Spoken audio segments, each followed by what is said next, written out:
Kethvaran had spent 40 years studying primitive species for the Velith Dominion. He had documented the rise and fall of civilizations across 300 star systems. He had watched empires crumble and new powers emerge from their ashes. Nothing surprised him anymore. Nothing made him feel fear. That changed the day he was assigned to observe humanity. The Velith considered humans to be unremarkable. They had appeared in galactic affairs only 3 cycles ago, stumbling out of their home system with crude ships and laughable weapons. Their vessels looked like they had been built by children. Their technology was centuries behind the major powers. Most senior chroniclers refused the assignment, considering it beneath their dignity. Kethvaran accepted it only because he needed something simple before his retirement. He established his observation post at Diplomatic Station 12, a massive structure floating in neutral space where representatives from 100 species conducted business. Humans maintained a small embassy there, staffed by diplomats who smiled too much and spoke too loudly. Kethvaran found them annoying, but harmless. Then the Sithrak Collective decided to teach humanity a lesson. The Sithrak were apex predators. Their species had evolved on a death world where everything tried to kill everything else. They had conquered their way across 2,000 star systems, and no one had ever stopped them. They took what they wanted. They destroyed what they didn't need, and they had never, in their entire history, known defeat. When humanity established colonies near Sithrak territory, the collective saw an opportunity. New species were always easy targets. They would strike hard, break the humans quickly, and absorb their resources. The attack came without warning. 12 human colony worlds burned in a single rotation. The Sithrak fleet swept through human space like fire through dry grass. They destroyed orbital stations. They bombed cities. They killed everyone they found, making no distinction between soldiers and civilians, between adults and children. 8 million humans died in less than 1 standard day. Kethvaran monitored the communications from his post. He expected panic. He expected desperate pleas for help. He expected humans to beg the galactic community for intervention. Instead, he heard silence. The human embassy on Station 12 went dark. Their diplomats stopped attending meetings. Their trade representatives canceled all appointments. For 3 days, no human spoke to anyone. Then Admiral Lisa Mercer arrived. She was a small woman with gray hair and lines on her face that suggested she had lived through difficult times. She walked through the station's corridors with 5 officers behind her, all of them wearing dress uniforms that looked freshly pressed. She didn't look left or right. She didn't acknowledge the stares from other species. She walked directly to the Sithrak embassy. Kethvaran followed at a distance, his recording implants capturing everything. The Sithrak ambassador, a massive creature covered in armored scales, met her in the reception hall. He towered over her by nearly 2 meters. His teeth were longer than her fingers. "You come to surrender?" the ambassador asked. His translator rendered his words with obvious amusement. "Wise choice. Perhaps we will let some of your people live as servants." Admiral Mercer looked up at him. Her face showed nothing. No fear, no anger, no expression at all. "I came to deliver a message," she said. "Then deliver it and leave. You will regret this choice." The ambassador laughed. The sound echoed through the chamber like rocks grinding together. "Regret? We have destroyed your colonies. We have killed millions of your people. What will you do? Your fleet is nothing. Your technology is primitive. You are insects beneath our feet." Admiral Mercer turned and walked away without another word. Kethvaran watched her leave. Something about her manner disturbed him. He had seen defeated species before. They wept. They pleaded. They tried to negotiate, even when negotiation was impossible. They did not deliver quiet warnings and walk away. He approached a Torani diplomat who had been observing from across the hall. The Turani were one of the elder races, ancient beings who had seen empires rise and fall for 10,000 years. They rarely spoke to younger species. "What did you make of that exchange?" Kethvaran asked. The Turani's multiple eyes blinked slowly. "I made of it what any sensible being should make of it. I have begun evacuating our personnel from all systems within 50 light years of human space." "You're fleeing? From humans?" "Not fleeing. Simply being cautious." "But they're primitive. The Sithrak will crush them." The Turani made a sound that might have been laughter. "You are young, chronicler. You have not seen what humans are capable of when they are hurt. I was present during their first war, against the Korith swarm. I watched what happened when the Korith attacked human civilian transports." "What happened?" "The Korith no longer exist. Not a single hive. Not a single egg. The humans hunted them to the last individual across 400 systems." The Turani began moving toward the exit.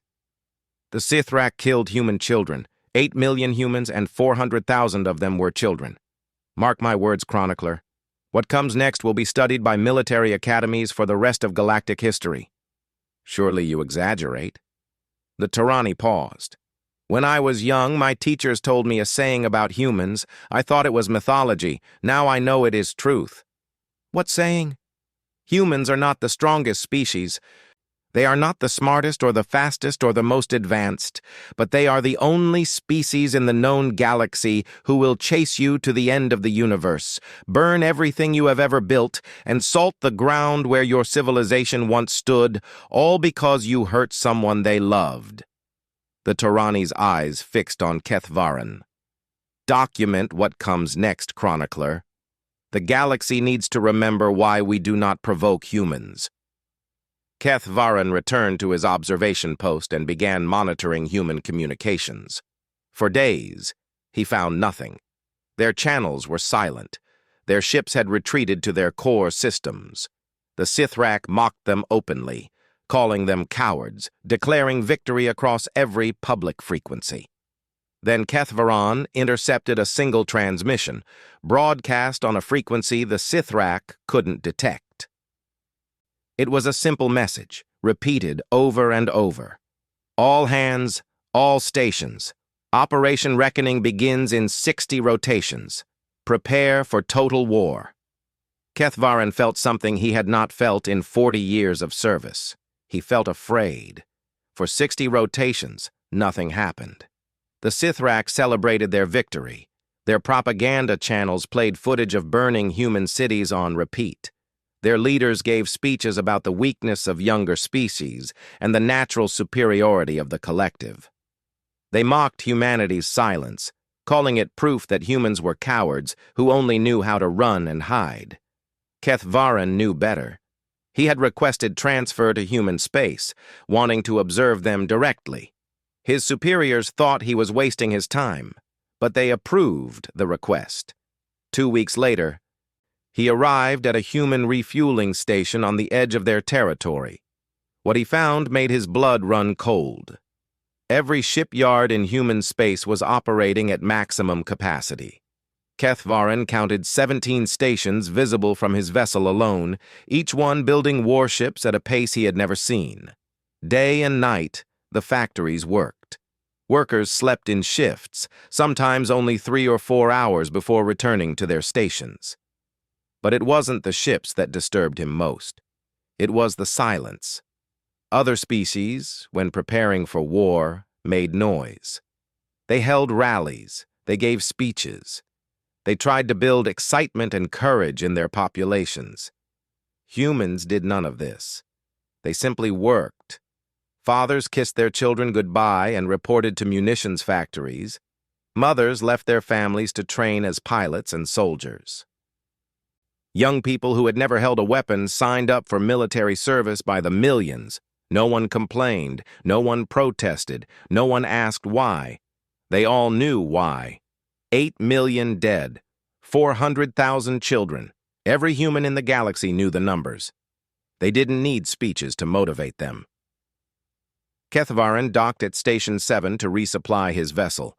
The station was a civilian facility, designed for commerce and trade. Now it had been converted into a military logistics hub. Cargo ships arrived every hour, unloading raw materials that disappeared into the station's manufacturing bays. He encountered a human officer in the station's common area. The man was young, perhaps 30 cycles by human standards, with dark hair and tired eyes. His uniform identified him as Lieutenant Commander Jake Ortiz. "You're the Veleth Chronicler," Ortiz said. He didn't phrase it as a question. "I am. I document history as it happens." "Then you picked a good time to visit." Ortiz sat down across from him, holding a cup of something hot and dark. "Want some coffee? It's terrible, but it keeps you awake." Kethvaran declined. "I notice your species has been very busy." "We have.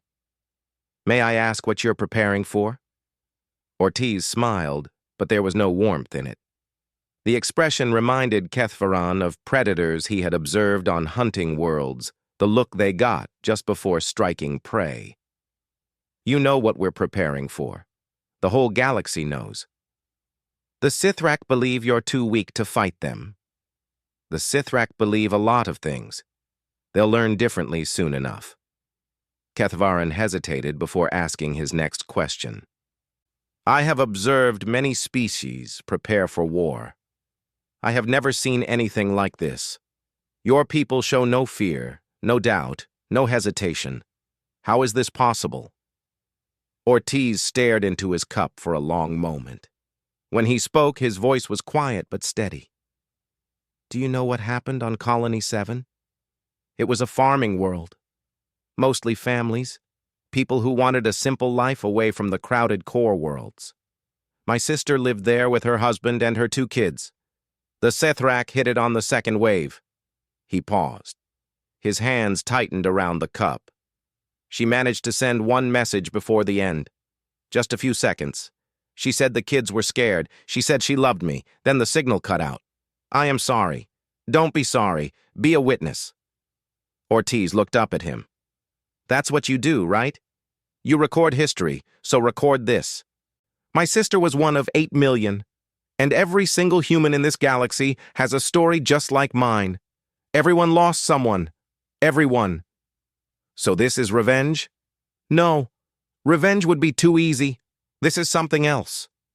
Ortiz finished his drink and stood up. "You want a story for your chronicles? Go to the Meridian Line in 40 rotations. That's where our fleet will gather. That's where we'll show the galaxy what happens when you murder human children." "I will be there." "Good." Ortiz began walking away, then stopped. "Chronicler, make sure you record everything, the good and the bad. We're not perfect. We're not heroes. We're just people who got hurt very badly and decided to hurt back. I want the galaxy to understand that. I want them to understand why." After Ortiz left, Kethvaran spent days touring human space. He visited factories where workers assembled weapons with grim efficiency. He observed training camps where civilians became soldiers in weeks instead of months. He watched as luxury vessels were stripped of their comforts and refitted with armor and guns. On every world, in every station, he saw the same thing. Photographs of the dead, memorials in public spaces, lists of names scrolling on screens, 8 million names that would never be forgotten. The humans weren't hiding from their grief. They were using it. They had taken their pain and their rage and transformed it into something cold and focused. Every weapon they built was a promise. Every ship they launched was a vow. The Sithrak had awakened something terrible. Kethvaran intercepted a communication between 2 human commanders discussing their readiness.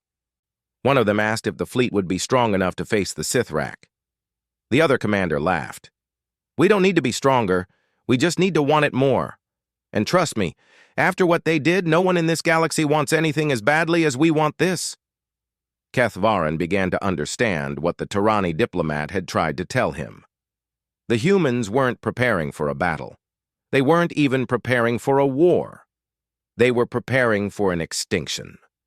The human fleet emerged from hyperspace in perfect formation. Kethvarin watched from his observation vessel, positioned far enough from the battle zone to be safe, but close enough to record everything.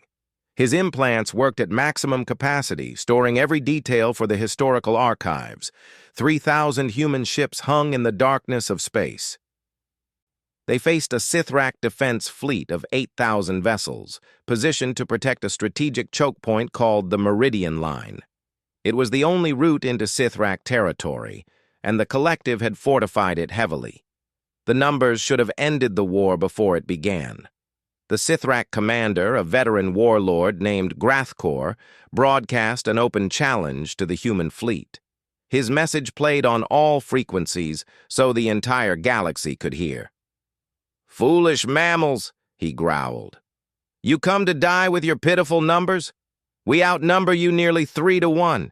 Turn back now, and we might let some of you live. Continue forward, and we will add your bones to our trophy halls." Admiral Lisa Mercer's response was broadcast on the same frequencies.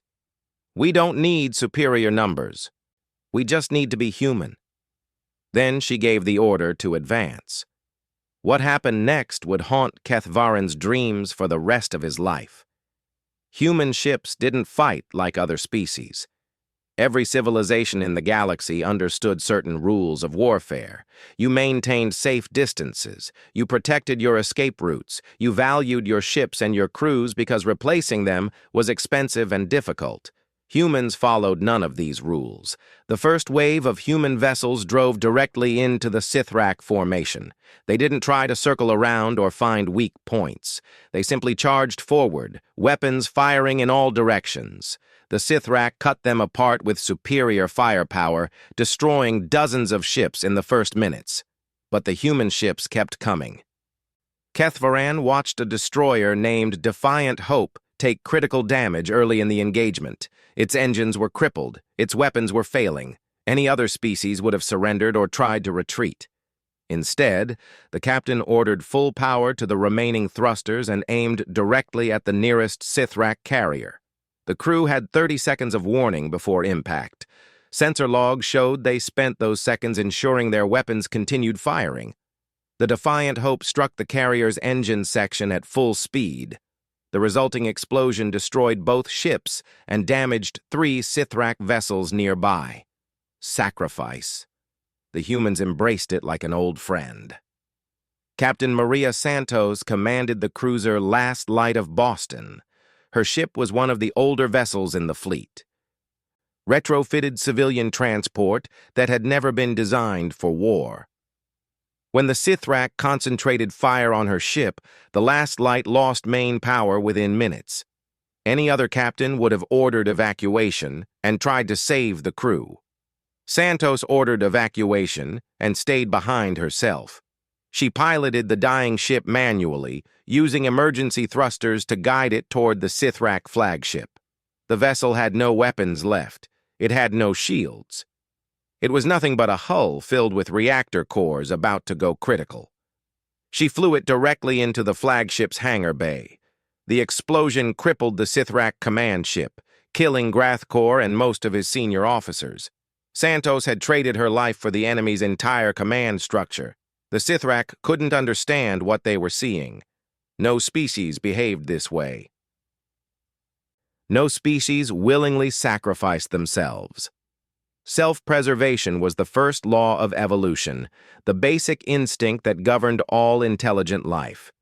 Humans seem to have missed that lesson. Kethvaran monitored Sithrak communications as the battle continued. He heard confusion turning to fear, fear turning to panic. The Sithrak had fought hundreds of wars. They had faced enemies with superior technology, superior numbers, superior strategy. They had never faced enemies who simply refused to stop. A Sithrak cruiser captain screamed into his communicator, "They're still coming! We've destroyed hundreds of their ships and they're still coming! What is wrong with these creatures?" A human pilot named Danny Reeves answered him, broadcasting on an open channel. "What's wrong with us? You killed our families. You burned our homes. You thought that would make us afraid. His voice was calm, almost peaceful. "You were wrong." Reeves flew his damaged fighter into the cruiser's bridge. The battle lasted 6 hours. By the end, the Sithrak fleet had been completely destroyed.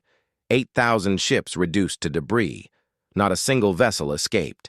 Humanity lost 800 ships in the engagement, but the survivors didn't celebrate. They simply began preparing for the next battle. Admiral Mercer's transmission to the few surviving Sithrak life pods was recorded and distributed across the galaxy within hours. "Return to your worlds. Tell your leaders what you witnessed today. We are coming for them. Not to negotiate, not to make peace. We are coming to show them the price of murdering our children. Run if you want. Hide if you can. It won't matter. We will find you." Kethvaran played the transmission 3 times, trying to understand the tone in her voice. It wasn't rage. It wasn't hatred. It was something he had no word for in his language. Later, a human communications officer would explain it to him. "It's called resolve," she said. "It's what humans feel when they decide something must be done, no matter the cost. Once we make that decision, nothing in the universe can stop us. Nothing." The Battle of the Meridian Line was the first major engagement of the human Sithrak War. Military academies across the galaxy would study it for centuries. They would analyze the tactics, the strategies, the technology involved. But they would all reach the same conclusion. The humans didn't win because they were smarter or stronger. They won because they were willing to pay any price for victory. They won because they had transformed their grief into something terrifying. The Sithrak had awakened a monster, and now that monster was coming for them. The human advance was relentless. After the Meridian Line, Kethvaran embedded with the 7th Marine Division under Colonel Derek Price. The colonel was a broad-shouldered man from a region called Montana, with hands that looked like they had done hard labor and eyes that had seen too much death. He allowed Kethvaran to observe on one condition. "Document everything," Price said.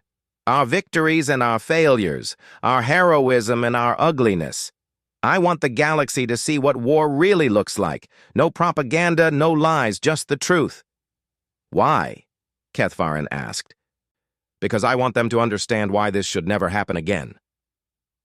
The 7th Division was assigned to take Sithrak 7, a jungle world that served as a major military base for the collective. The Sithrak had evolved on a planet of dense forests and constant predation. Fighting them in jungle terrain was considered suicide by every military strategist in the galaxy.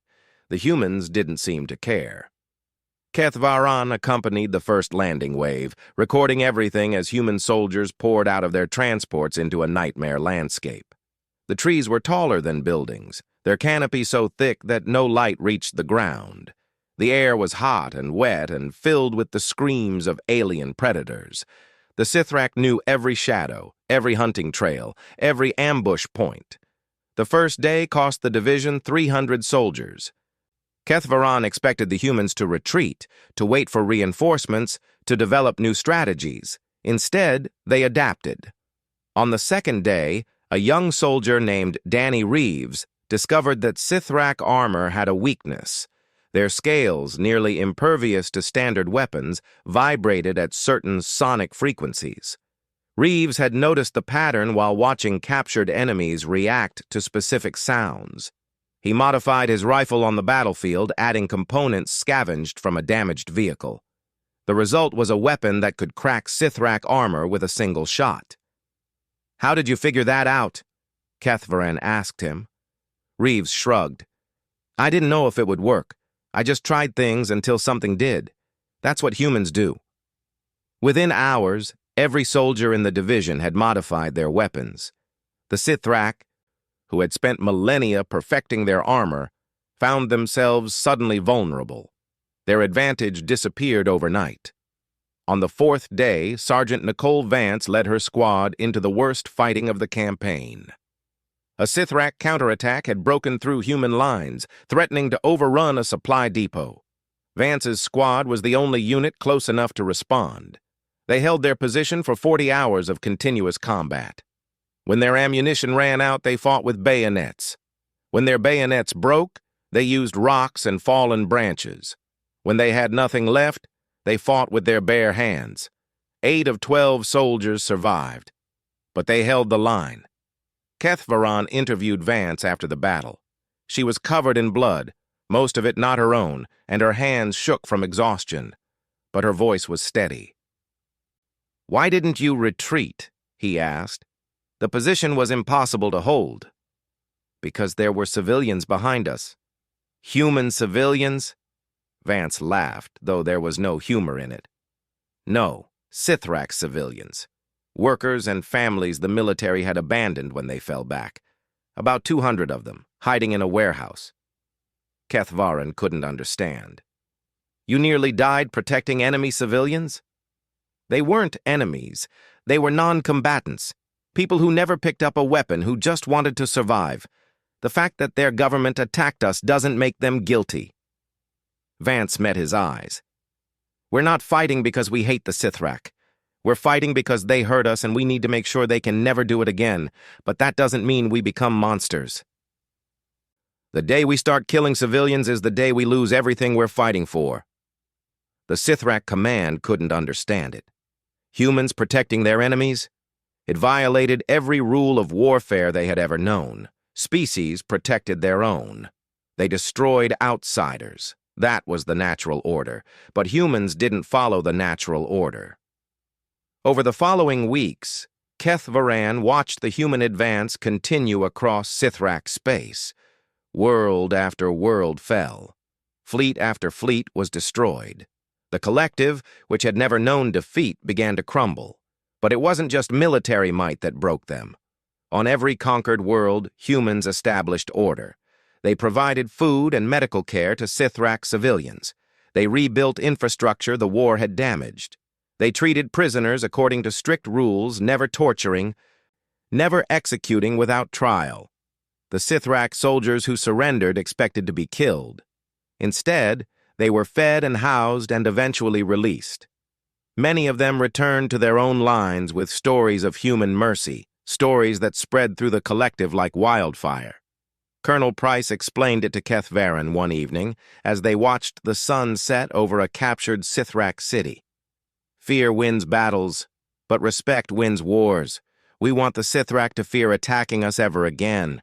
But we also want them to know that surrender is possible, that we're not here to exterminate them. The faster they understand that, the faster this war ends, and the fewer people die on both sides." "This is very different from what I expected." Price nodded. "Most species think war is about destruction. For humans, war is about changing behavior. We break our enemy's ability to fight, then we give them a reason not to fight anymore. That's how you build lasting peace." Kethvaran thought about the burning colonies, the 8 million dead, the 400,000 children. He thought about the rage he had seen in human eyes, the cold determination that drove them across the stars. And yet somehow they maintained their mercy. He was beginning to understand why the galaxy feared humans. It wasn't their strength or their technology or their willingness to sacrifice. It was their ability to hold two contradictory things at once: absolute determination to win and absolute commitment to remain civilized. They could burn worlds and still spare civilians. They could hate their enemies and still treat them with dignity. They were terrifying because they were not simple. And they were coming for the Sithrak homeworld. The final battle took place above the Sithrak homeworld. Kethvaran had secured a position on the command vessel Eternal Vigilance, Admiral Lisa Mercer's flagship. By this point in the campaign, he had filled 17 data cores with observations. He had witnessed hundreds of engagements, documented thousands of individual acts of courage and sacrifice, and conducted interviews with soldiers from every level of the human military. None of it prepared him for what he witnessed in the final hours. The Sithrak had fortified their homeworld with everything they had. Planetary shields covered the entire surface. Orbital weapons platforms surrounded the planet in layers. A defense fleet of 4,000 vessels waited in formation, crewed by the best soldiers the collective could gather. This was their last stand. If they lost here, their civilization would fall.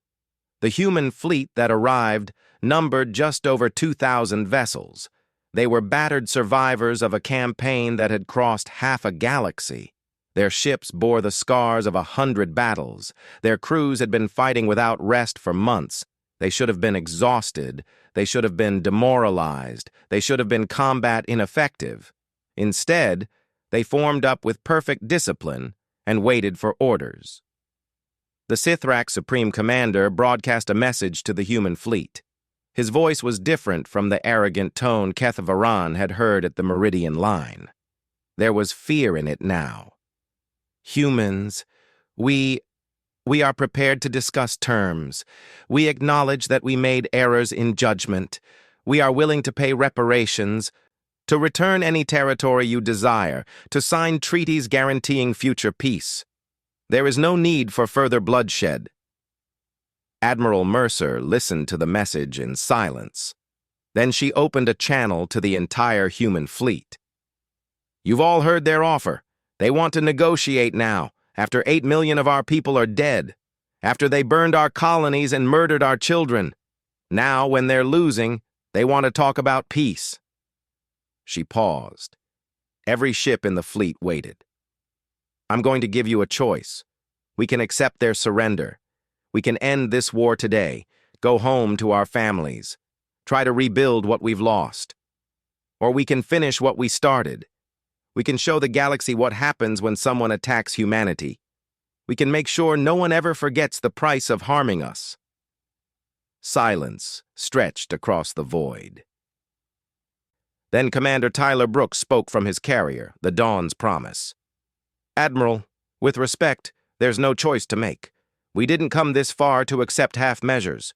We came to finish this. One by one, every ship in the fleet signaled agreement. Mercer nodded. I thought you'd say that. She broadcast her response to the Sithrak on all frequencies so the entire galaxy could hear. 12 worlds, 8 million dead. You asked for this war. Now see how humans end one. The battle began. Keth Varan watched from the Eternal Vigilance's observation deck as the human fleet advanced. He had seen many battles by now, but this one was different. The humans fought with a fury he hadn't witnessed before. They knew this was the end. They knew that everything they had sacrificed, everyone they had lost, came down to this moment. Commander Brooks volunteered his carrier group for the first assault wave. He knew they would absorb the worst of the planetary defenses. He knew most of his ships wouldn't survive. He led the charge anyway. Pilot Officer Hannah Cole flew one of the attack fighters in that first wave. Her ship took damage early in the engagement, losing shields and half its weapons. She had a clear path to retreat. Instead, she aimed for the largest orbital weapons platform and broadcast one final message on her squadron's channel. Phoenix 7 engaging. She flew her damaged fighter directly into the platform's power core. The explosion destroyed the station and created an opening in the defensive grid. Hundreds of human ships poured through the gap she had made with her life. The battle lasted 9 hours. Keth Varan recorded everything. The human ships that threw themselves into impossible situations. The crews that stayed at their posts even as their vessels came apart around them. The pilots who used their own bodies as weapons when they had nothing else left. And through it all, the cold, steady voice of Admiral Mercer, directing the battle with absolute focus.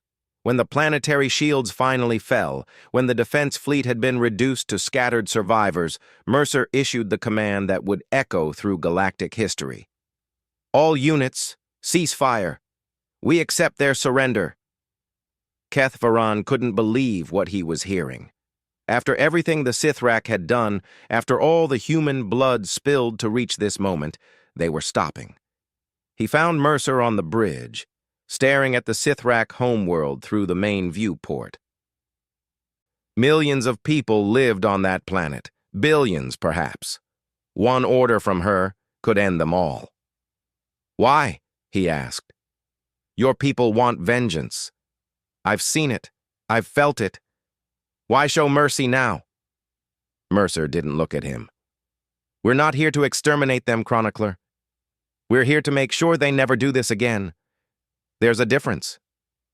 But after everything they took from you, of course we want vengeance. I do." Her voice cracked slightly, the first emotion Keth Varan had ever heard from her. "My son was on Colony 7. He was 16 years old. I think about him every day. I think about what they did to him." She turned to face him, and Keth Varan saw tears in her eyes. "But we're better than our worst impulses. That's what separates civilization from savagery. We could burn this world. We have the power to do it. But we're choosing not to. Because if we become monsters to defeat monsters, then they've won. They've turned us into them." Keth Varan thought about everything he had witnessed. The sacrifice, the courage, the mercy shown to enemy civilians even in the heat of battle, the cold determination, and the unwavering discipline. He finally understood. Humans weren't terrifying because of what they could destroy. They were terrifying because they could destroy everything and choose not to. They held absolute power and exercised absolute restraint. The war ended that day. The Sithrak surrendered unconditionally. Their military was dismantled. Their leaders faced trials for their crimes. But their people were allowed to live, to rebuild, to eventually rejoin the galactic community. Keth Varan spent 3 more years among humans, completing his chronicle. When he finally returned to Velith space, he submitted his report to the Dominion archives with a personal addendum. "I have spent my life studying species," he wrote. "I have documented the rise and fall of civilizations across 300 star systems. I came to humanity expecting to record another primitive race, easily categorized and quickly forgotten. I was wrong. Humans are not the strongest species in the galaxy. They are not the most technologically advanced, nor the most ancient, nor the most numerous. What they are is something far more significant. They are adaptable, determined, and capable of both tremendous violence and tremendous mercy. They learn from every defeat. They improve with every challenge. They sacrifice for each other without hesitation, yet somehow retain the capacity for compassion, even against those who showed them none. I understand now why the elder races fear them. It is not human weapons or human ships that make the galaxy quake at their name. It is that when humans decide something matters, they simply do not stop. They will spend their lives, their fortunes, their very existence to achieve their goals. And when they have won, they will offer peace to the enemy that forced them to war. This is my final chronicle. Let it stand as warning and wisdom for all who might one day consider provoking humanity. Do not harm their children. Do not threaten their homes. Do not give them a cause to unite against you. For I have seen humans advance into war, and I finally understand why the galaxy quakes at their name.